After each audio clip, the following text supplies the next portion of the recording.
we tend to think of dictatorships in isolation from one another, and we talk about Russia as a single entity. We talk about Iran or Venezuela.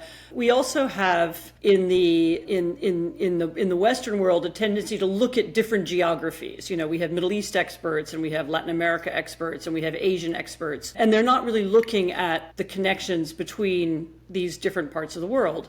But that's not the way that the autocratic leaders see the world. They see each area of the globe as a kind of sphere where they can contest democratic ideas as well as the reality of, I was about to say Western influence, but I'm trying to not use the word West because I think the democratic world is bigger than the West. And they counter the influence of the democratic world. And in order to do so, they've begun to work together. So the Chinese sell surveillance technology to Zimbabwe, to countries all over Africa. The Russians have a military mercenary presence in Mali or in the Central African Republic. The Iranians are one of the great allies of Venezuela. These are two countries that have nothing to do with one another historically or geopolitically or in any other way, except that they're both under sanctions. They both produce oil, and now Iran helps Venezuela with technology that it can't get elsewhere.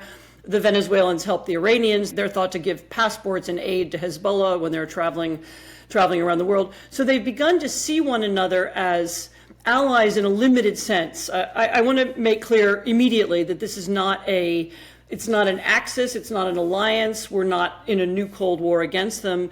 They have huge differences with one another, but they are unified in the sense that all of them see a threat from liberal ideas, from democratic ideas, and all of them feel themselves to be in a political contest with us, whether we feel that or not, and most of us don't. You use the term multipolarity to describe how they think about themselves, and you say that at conferences where these people meet, multipolarity is a word that is bandied about an awful lot. What does that mean? What does that word encapsulate? So it's a tricky word because literally multipolarity just means that there are many different powers around the world.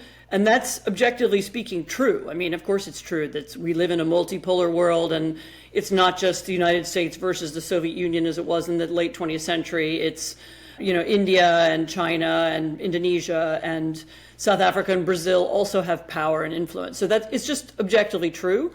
But the Russians in particular, and now imitated by many others, also use it in another way. They use it to describe their new world of values. So, instead of the values of human rights and the values enshrined in the UN Charter about the sanctity of borders, large countries not supposed to invade small ones, they instead see themselves as part of an alternate world, a non-democratic world that has its own different values, which we're not meant to contest. And those values include the government's right to repress its citizens, the right to lack of transparency in financial transactions, of the regime versus the people. And they're trying to create a kind of alternate way of describing the world that doesn't rely on old UN language which was the language of human rights and the language of freedom. And instead, they want to use a different kind of language. And it's a kind of code word. I mean, when you hear Maduro, who's the dictator of Venezuela, talking about his, being part of the multipolar world, what he means is he's part of this quasi-alliance, or this network, rather, of autocracies. And that's simply a word they use to define themselves. I mean, they use other kinds of language, too. But what they're trying to do is create the sense that we're a network of nations who have a different set of values. And we're not going to be embarrassed by that, and we're not going to hide it. Instead, we're going to advertise it. Right. So what interested me about it was that you're describing a world that's no longer governed by big geographical blocks, governed by big unitary ideologies, but a sort of a network of convenience and expediency. And you use the phrase "not ideals but deals," which I think is very, very suggestive, and where the leaders are pursuing self-enrichment, but also using various similar methods to deprive their citizens of doing anything about it. Yes, I mean, so one of the other great differences between the current moment and, again, the most famous dictators of the 20th century is that these leaders are interested in money. I mean, and they're interested in having a lot of money, and they identify money with power. And so we know Putin is very rich. We've seen Alexei Navalny, the late Alexei Navalny, did a spectacular video kind of documentary about the huge and vulgar palace that he's building on the Black Sea. We know a lot about Xi Jinping's family. Actually, Bloomberg reporters who put together a story about it got kicked out of China. We know that the Venezuelan elite have tremendous amount of money, a lot of which is hidden in Miami or elsewhere in the United States. And we know that they seek to get money, to accumulate it, and then very often to hide it abroad. So their idea is to keep it somewhere safe outside of their own unstable countries and to keep it somewhere in usually the United States or Europe, or maybe increasingly Dubai, which is a kind of place that plays a weird role, swinging back and forth between the autocratic and democratic worlds. And the money is part of how they keep power and also why they want power. So they can use the money to bribe people. They can bribe people both in the democratic world and they can bribe people at home. They can buy off opposition. They can buy off other people who are contesting for power. And then, of course, it enables them and their families to live well. I mean, but I think that's the least of it. I mean, I think it's also an integral part of how they keep and wield power. The other thing that's very suggestive is the title of the book itself, which is obviously resonant to Murder Inc. and, feels like the mafia, doesn't it? That's a deliberate suggestion, I take it. Well, it's funny because I was looking for a way to describe their relationships to one another, and I wasn't happy with alliance because they're not an ally. I wasn't even really happy with Axis because that somehow reminds me of World War I, and they're as if they were all fighting together on the same front, and that's not quite right either. And the metaphor that I came up with is that it's like one of those huge international companies that has many different conglomerates, and each one does something slightly different, but they're connected through, a chain of deals and perhaps some co-ownership or mutual relationships, but they also act on their own. So obviously, again, to go back to Iran and Venezuela have completely different ideologies. Iran is a theocracy. It believes in spreading Islam around the Middle East, and Venezuela it's a little weird. Venezuela is it's called Bolivarian socialism. Technically, it's anti-church, although sometimes Hugo Chavez used to play around with that, with the idea that maybe he was a religious leader as well. But nevertheless, they come from completely different ideological worlds.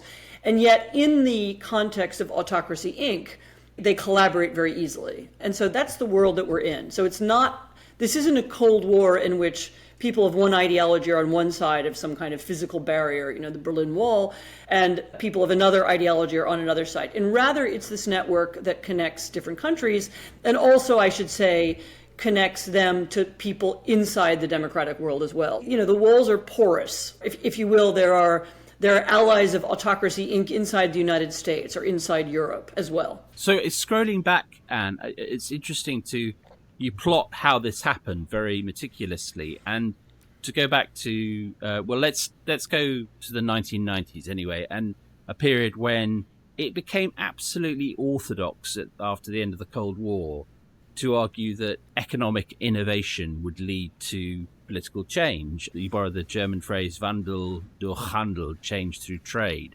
And, I remember when we first were, colleagues and talking, that was the orthodoxy, wasn't it? And yet it didn't prove to be right. It did not prove to be right. I mean, I think there were two aspects of the 1990s that were important, but you're right, that's the first one. The idea that we could trade in an unlimited way with dictatorships, we assumed would lead to some kind of mutual independence. I mean, I don't know that anybody expected China to become a democracy, but the idea was that China would become more open and that we would be more integrated and war would be less likely. And I have to say, it's also important to remember that many Chinese thought that too and hoped for it and wanted it.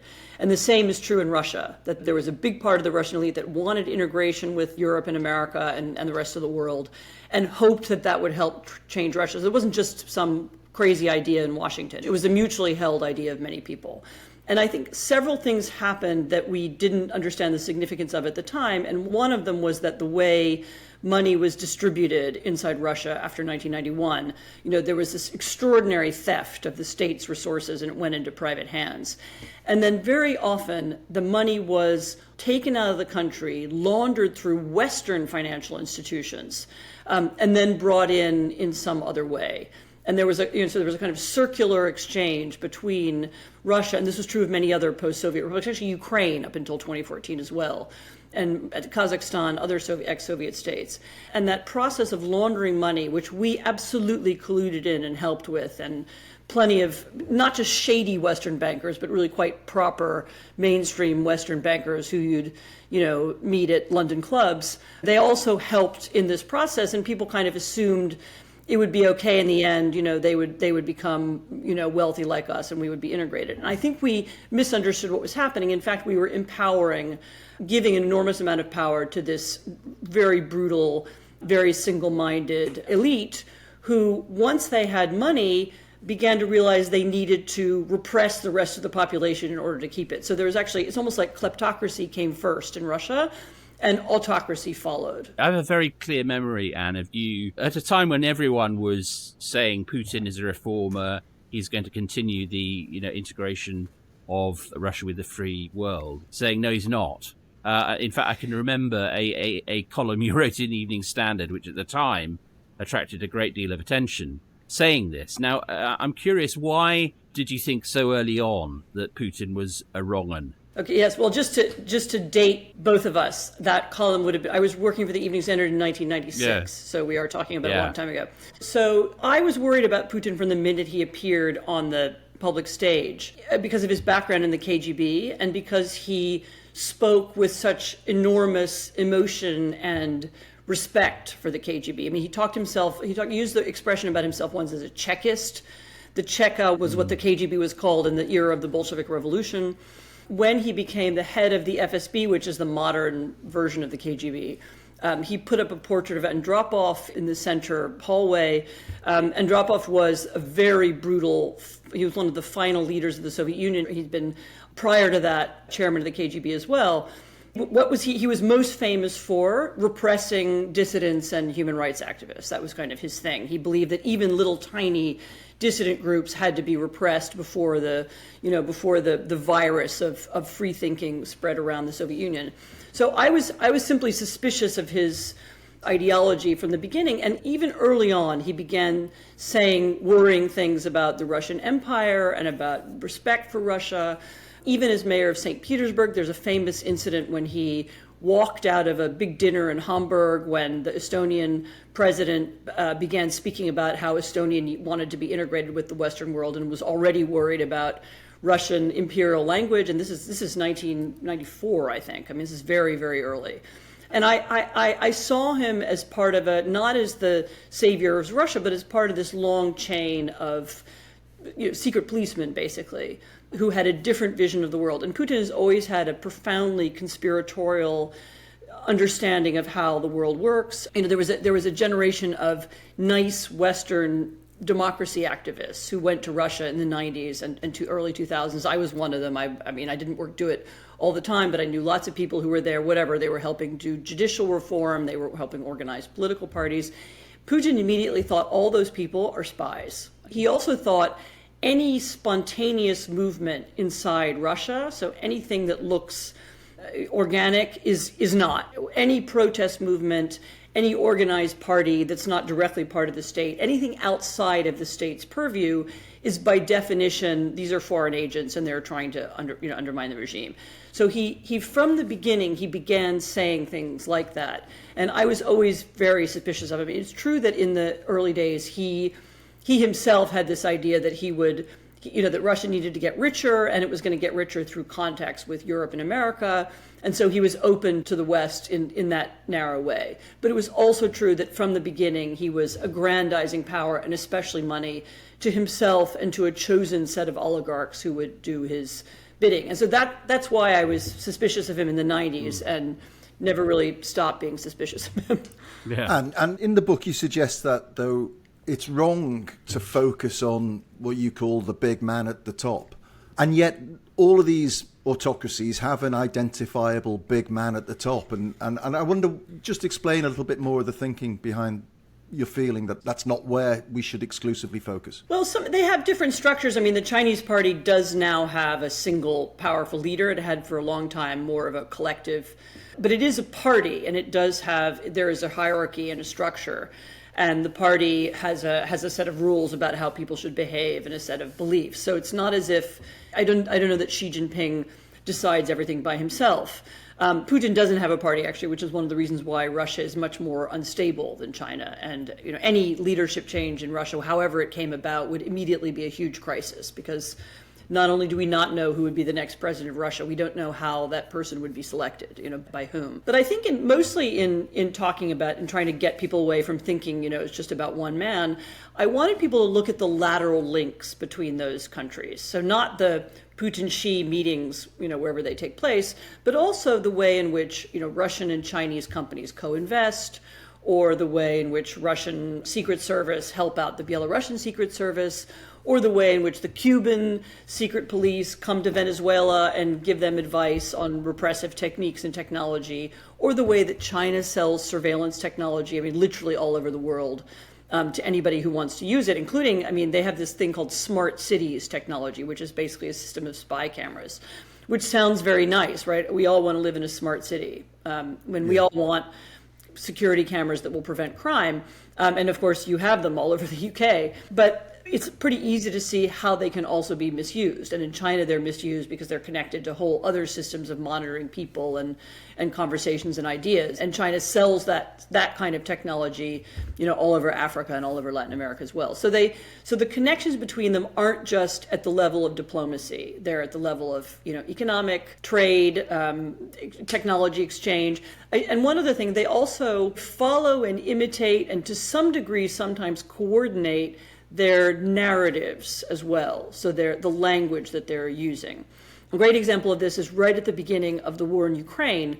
There was the Russians launched this huge conspiracy theory about they were called biolabs, that supposedly the Americans were building biological weapons inside Ukraine, and that was somehow connected to the reason why the war had broken out. And this was, completely untrue. There was no evidence for it. A UN committee examined it and tossed it out. There wasn't evidence at all. Nevertheless, that idea was not only put out on 1 million different Russian websites and television stations and through social media campaigns, it was also put out by the Chinese. So the Chinese pushed it on their network, on their television, through their social media campaigns as well. The Venezuelans did it too. You can find it, if you look through Venezuelan media, you can find that idea. So they use the same language and same narrative, and that's just one example, but there are many others. One of the chastening themes of the book, Anne, is that the extent to which the free world has been complicit with varying degrees of, publicity, as it were, in autocracy and its flourishing. Can you talk a little bit about how that has happened and how it's been allowed to happen? Well, some of it happened because of what we began this conversation with. So the idea that trade with Russia or trade with China or trade with Kazakhstan, or for that matter, trade with Burkina Faso, that trade by itself would create, even if not democracy, but more open societies. And there was very little thought about to what degree that trade would empower those regimes. And we weren't paying attention as they began to aggrandize money around themselves and create these kind of unbeatable monoliths. I think that's one piece of the story. The second piece is the degree to which, and this returns to the conversation about narratives, some members of the democratic world, whether it's the far right or in some cases the far left, in the US, in the UK, in Germany, in France, in Italy, in Poland, and any country you want to name, has also begun to collaborate with Russia and its narratives, and to sometimes China and its narratives, and begun to use them in their own propaganda as well. And some of this is the famous, Russian intervention in social media and the use of bots and trolls and so on. But some of this is British or American or French or German people borrowing their language and using it. So it's not all them steering some secret plan from behind a high wall in Beijing. It's also people in Surrey or Kent or, I don't know, the Dordogne, so I'm making it up, doing the same thing. And so And so there is a kind of a set of mutual interests between the autocratic world and a part of the democratic world, and their interest is in undermining democracy, in undermining the systems as they are, in bringing them down, in replacing them with something different. They have different goals. But in order to bring themselves to power very often. And that's a form of collaboration. It's funny, I've had a long-running argument with a friend about whether this is or isn't the same as what the Soviet Union did during the Cold War when they helped out Western communist parties and social movements and so on. I mean, there is some parallel to that. The Soviet Union was always looking for internal allies inside other countries. But I just think the scale is so much bigger now, and the way in which social media makes this possible in a different way and at a different level makes this a fundamentally different effort. And there's another form of collaboration which is perhaps just as insidious, which you talk about, where, especially in the UK, in the City of London, in Washington, where you have lobbyists and public relations companies and media figures, and who are all vested in helping these autocracies succeed. Yep. And we occupy sort of a mental moral high ground when it comes to these issues, and we think of ourselves as being on the side of the angels, but actually our governments at least passively help facilitate their operations. And I just wonder, what is it that we can and should be doing to draw those lines of division a bit more clearly? So it always irritates me when British prime ministers, or maybe American presidents talk about fighting the scourge of corruption around the world. And it also irritates me when we imagine that corruption is something that happens in, far away African countries, or it's something to do with palm-fringed Caribbean islands, this money laundering. Actually, a lot of the corrupt money flows through the City of London, through Wall Street, and above all through real estate markets, which in many countries have been just permeated with foreign money, which, by the way, has this is incidental, not part of my book. It has a terrible effect on our cities. I mean, why is London unlivable? Why are the housing prices so high? Why can't young people afford to live there? Partly it's because the kleptocratic world has bought up so much property because they can buy it anonymously, because that's then like having what used to be an anonymous Swiss bank account. Nobody can find out who really owns that big house in Knightsbridge. And they've used our financial systems to launder their money, and in some cases to store it and keep it. In the U.S. we have, at the state level, states like Delaware, but also South Dakota, Wyoming, have laws that allow for the creation of anonymously owned companies and anonymous trusts. And that's another way in which sometimes it's international criminals, sometimes it's just, people who have politically connected wealth store their money inside the United States. And so, we need to bring an end to these systems as well. So it's not just us fighting the autocrats in some kind of international battle. I think that the contest against them also involves changing our own institutions and changing the way that we think about how we manage money. You say, Anne, there's a very bracing bit where you say there's no liberal world order anymore, and the aspiration to create one no longer seems real. This is a very significant moment in the book, and indeed, for the reader. But it doesn't lead to despair. You're simply trying, as I understand it, to reframe the argument about how liberal values can be pursued. Is that correct? That's correct. I mean, you can't ever despair. There's always something that can be done, but it's also important to recognize reality. Talking about the UN Charter, the UN Charter says that borders are sacrosanct and nobody should invade anybody else. And by the way, I of course am cognizant of the fact that those kinds of ideals were violated in different ways, over the last 60 years, and so on. But I think that what's important about the current moment is that even the aspiration to believe in them doesn't hold anymore. And to continue to pretend that they have some kind of force, and that just by talking about the UN Charter, we're going to make Russia withdraw from Ukraine, is pretty naive. And so beginning to think differently about how the world works, beginning to think in terms of alliances, not just of democracies, but of but of democratic movements inside autocracies, beginning to see as our allies where the Russian opposition or the Venezuelan opposition, and beginning to understand that the only way we can push back against some of this is by cleaning up our own societies and by working with one another. Then we stand a chance of being able to contest the dictatorial world. I mean, we're still richer than they are. We're still stronger than they are. People in democracies, generally speaking, I mean, you don't want to, it depends what you compare with what, live better. And so we still have lots of advantages, but we aren't paying attention to the ways in which they're trying to undermine us. And I'm simply trying to call attention to that process. You talk about a war against autocratic behaviors. And again, tell me if I'm wrong, but what I understand you to mean is that the old-fashioned method, which was to rush to some supranational body and complain, is no longer enough. And that what you need to do is a more granular approach, in alliance with other countries, absolutely, but also NGOs and media and so on, and actually attack the problem on your doorstep, as it were. Yeah, no, I mean, I would start with inside our own countries. I would start with money laundering and social media reform, which is somewhat out of the scope of this book. But I would start with that. And then I would also look for allies around the world wherever we find them. I mean, Venezuelan opposition movement contains millions of people. They have a lot of ideas about how to fight autocracy. They've been doing it for a long time. They understand how this narrative warfare works. Ask them, talk to them, bring them into the conversation. I think that's that's one of the ideas I'd like people to take away with.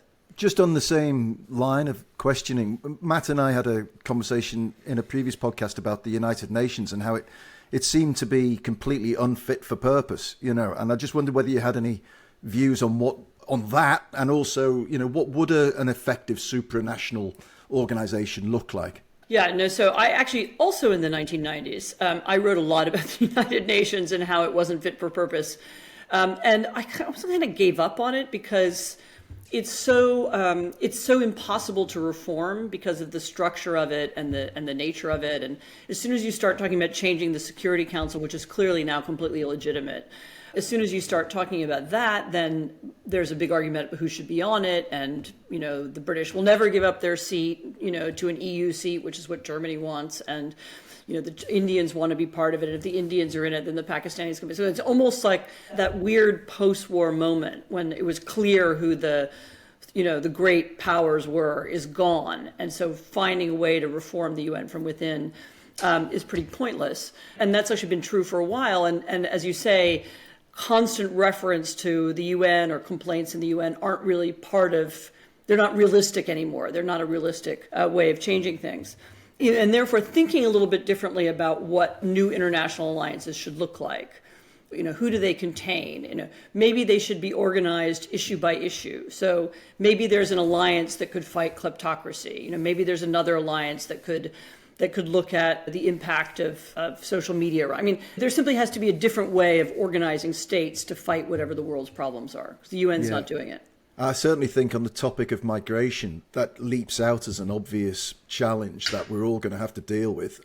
It's only going to get worse and worse. No, it's pretty clear. Actually, on migration, it's absolutely clear that the rules we adopted at the end of the Second World War to decide who's a migrant and who has right to asylum and so on, these are not fit for purpose. I mean, those were rules written for tiny, for a very basically immobile world population, and they don't match the present. And that has to be rewritten and rethought as soon as possible. Going back to sort of the more general, what is your view of how the populist right is faring in the battle against a more democratic an enlightenment-driven view of the world? So first of all, let me say that I mean, populism is a tricky word. In different periods, it's been positive. What worries me about a part of the right is not that they are, that they're conservative or that they're worried about immigration. What worries me is that there's a part of the right, the radical right, which actually wants to change the nature of our political systems, which is, in fact, Bolshevik, if you want to use that expression, which would, it's revolutionary. This is coming up right now in the United States very often. The head of the Heritage Foundation, which used to be a pretty mainstream right-wing think tank in Washington, a few days ago, said on an interview, well, the revolution is coming and it will be bloodless as long as the left allows it to be. I mean, this is Kevin Roberts, isn't it?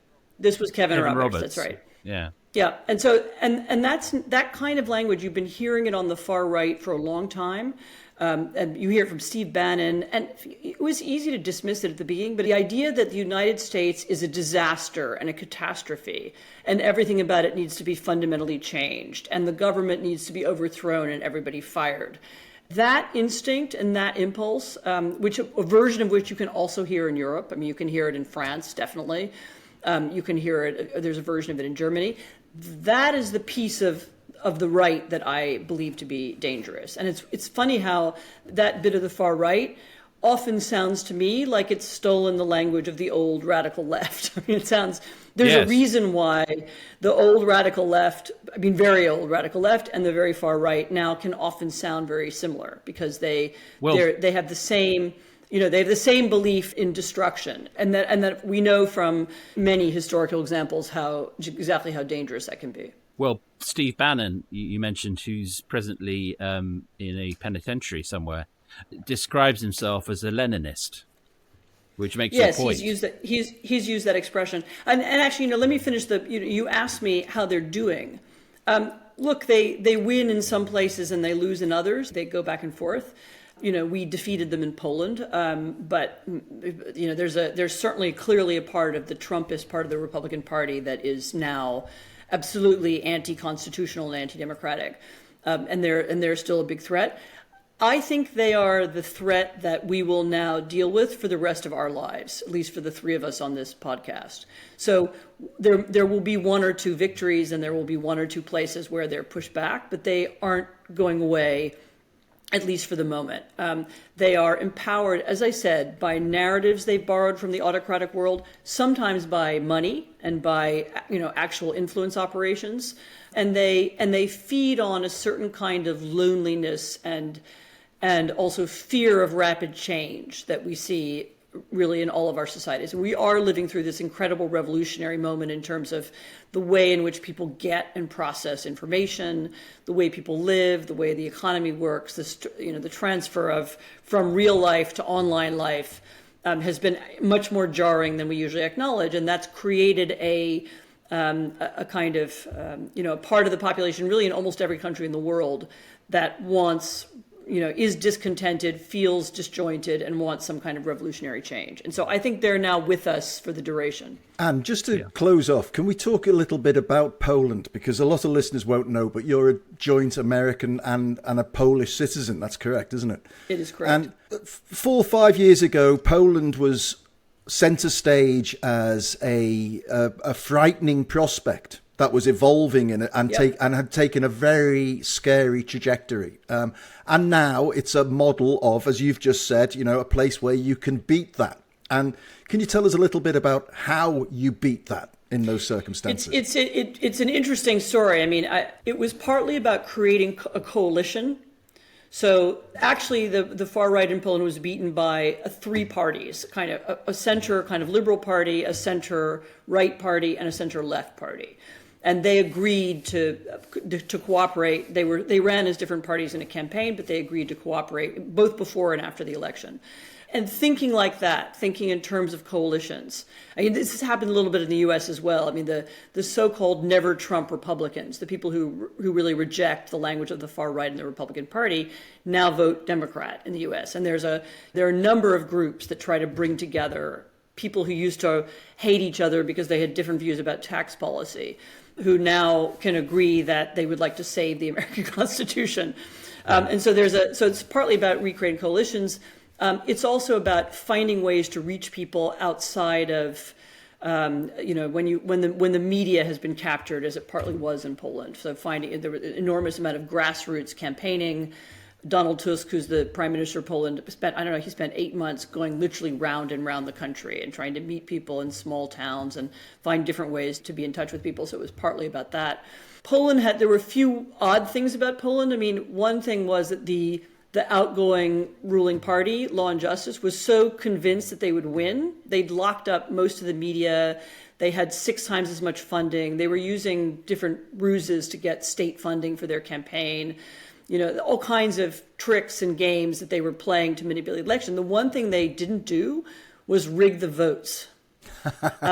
And honestly, I think it's that they were overconfident. They thought they would win.